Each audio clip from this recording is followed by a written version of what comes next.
Welcome back to the channel. My name is Steven. I'm a pharmacist and I own 52 units of real estate. So today I want to talk about my time commitment it takes to manage my 52 unit real estate portfolio and what the time commitment looks like right now after stabilizing and owning these units for about my apartments for 3 years now and my single family homes for about 7 years now, starting in 2017. So let me kind of break it down for each property, and I can kind of do a cumulative total of how much time it takes me. So my first single family home that I bought in 2017, it's the one that I house hacked. And when I first bought the property, I lived in the master, rented the 3 other bedrooms, and it probably took me, the time commitment was a bit more strenuous because I had to rent out room by the room, and I was just showing the rooms. So I would typically show on average maybe about 3 to 5 people until somebody checked off and was serious enough to rent the room.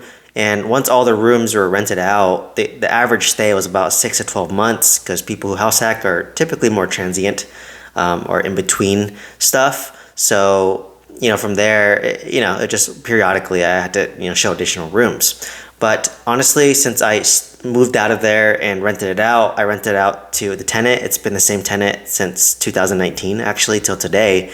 And honestly, this one doesn't really take me much time. I self-manage this property. Occasionally there might be a repair I have to make, and I usually will submit a request to a Old Republic, which is a home warranty company. I think they cost about $700 a month, or not a month, a year.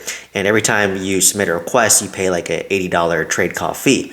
So honestly, this one doesn't really take me much time. It just maybe once or twice a year I might have a repair issue. And they just will, text me and then I'll just submit a request, and that's pretty much it. So it's not too bad. My San Francisco property, same thing. This property I house hacked initially, and then once I moved out to Southern California, I rented out the upper unit to the same tenant since 2020. It's Section 8 tenant. She's been there for a while. And then the lower tenant, that's the one that's been a little bit more turnover. So this one, they average about maybe 1 to 2 years. And then whenever this one's vacant, I typically will post it on like Facebook Marketplace, and I will respond to the ads. And then from there, typically, since I'm not in the Bay Area anymore, my dad will show the unit to the tenants, and then we'll screen them. So if there's no turnover, it's not that bad. If there is turnover, it's a little bit more time consuming, but right now this tenant's been pretty stable. So it doesn't take that much time. And once again, if there's repairs, then I just have a handyman that goes out to San Francisco to make the repair on that house. So time commitment, not that much.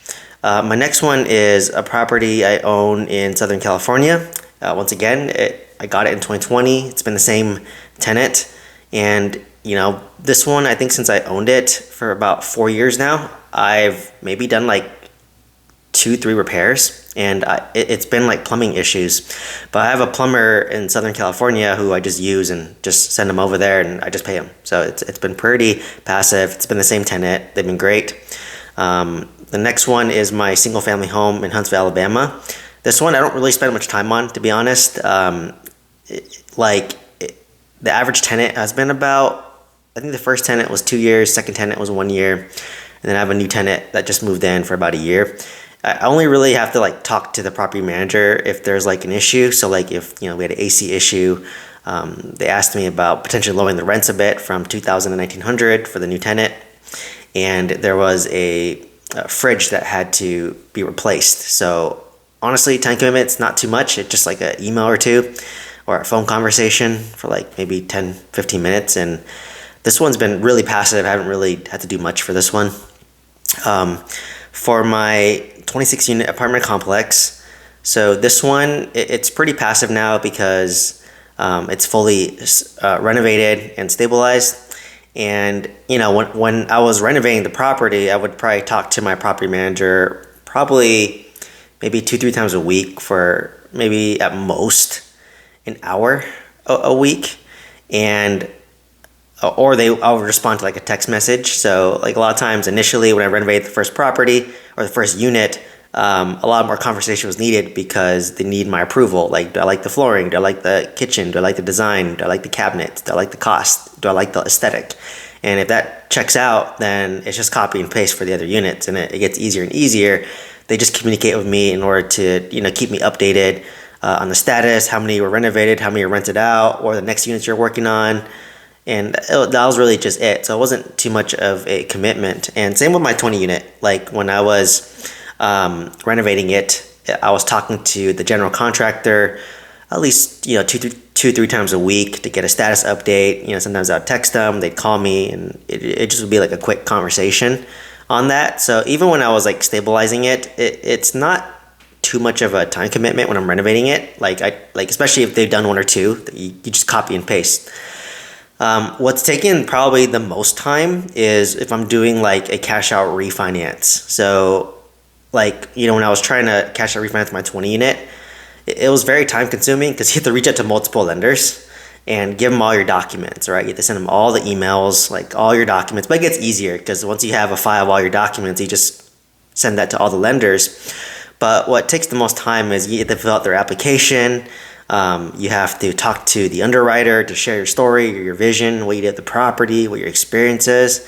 So that's probably the most time consuming, but you refinance once every, depending on what term you get. But I typically do 7-10 year term. So unless interest rates drop again, I'll refinance again. But for the most part, I don't have to refinance for a while. So that was probably the most time consuming, was doing that. And then obviously when I was selling my mobile home park, that was pretty time consuming as well because, I wanted updates on the buyers and signing documents and, just getting frustrated with the whole selling process. So that one took a decent amount of time as well. So today I own 52 units and I self-manage my single family homes in California. And they've, for the most part, been pretty stable tenants. My 20 unit, 26 unit are fully renovated for the most part, unless a tenant, trashes a unit or we're updating a unit that we didn't update prior. And honestly, we're just doing like touch-ups here and there. Like my 26 unit, I repaired some wood trimming on the outside so that I could, get a cheaper insurance. And that just really took one phone conversation and a couple of text messages, and it's done. So my 20 unit, I haven't really done anything major. I might have to do some wood trimming repair on that one as well if I want to get lower insurance. So it just might require a conversation with my general contractor, again, the same one I've been using, to say, hey, can you give me a quote on this? Like, how fast can you do it? And from there, if I decide to, save, $10,000 on insurance, and hopefully the repair's not that expensive, cost me about $5,000 for my 20 unit, hopefully it doesn't cost too much. But if I'm able to do that, it's pretty passive once again. Like I just would get an update on the repair. Once it's done, I would notify my insurance agent, and then they would take pictures, and then if it's approved, then it's good. So like now at this point, I honestly think I probably spend between 2 to 5 hours a month managing my real estate portfolio. It's really more passive at this point because I have more experience now. I have systems and they're stabilized. So, but I think when I was renovating my properties, and I was doing a lot, right? Because I was doing my 26 unit, my 20 unit, as well as my mobile home park. All three of them, I was probably spending on a monthly basis, I would say about 20, 30 hours a month on average. And it just really depends. So that's how I'm able to really juggle my full-time job as well as real estate, because when I'm driving to work, I spend 3 hours a day commuting, which is 15 hours a week commuting. And if my commitment is 30 hours a month managing my properties, I do a lot of it while on my commute, right? So like my Tesla is Bluetooth, it's nice. You just hop on the phone, talk to them. So I did a lot of it while I was driving. If I was on my lunch break or taking a break from work, I just would do a quick, 10-15 minute call. Because they were East Coast time, I can wake up in the morning at like 6 a.m. It would be 9 o'clock there. We did a lot of text communication, a lot of email communication, and I just tried to respond fast and timely for them, right? So it went both ways. I was efficient and they were efficient, so it made for a great working relationship. So this is what it kind of looks like if you're trying to scale a real estate portfolio. But keep in mind, I do spend a lot of time self-educating myself, which is probably the most of the time, to be honest. Like every time I'm driving to work, I'm listening to podcasts on about real estate, about mindset, about business, about entrepreneurship, about social media to try to better myself. And then it gets easier over time, right? Like once you've done it. So, overall, hopefully you found value from this video. Hopefully you got some insight as to how long it takes for me to manage my 52 unit real estate portfolio and what the time commitment looks like now. It's about 2 to 5 hours, not too bad. Just text messages here and there and check up some of my property management to keep them on their toes. And if you're looking to buy your first multifamily deal with some guidance, and all it takes is 1 to 2 deals to have financial freedom, to be honest, check out the link down below. Otherwise, let me know what questions you have. Love to answer your questions. Please like, comment, subscribe, and hope to see you in the next one. Thank you so much.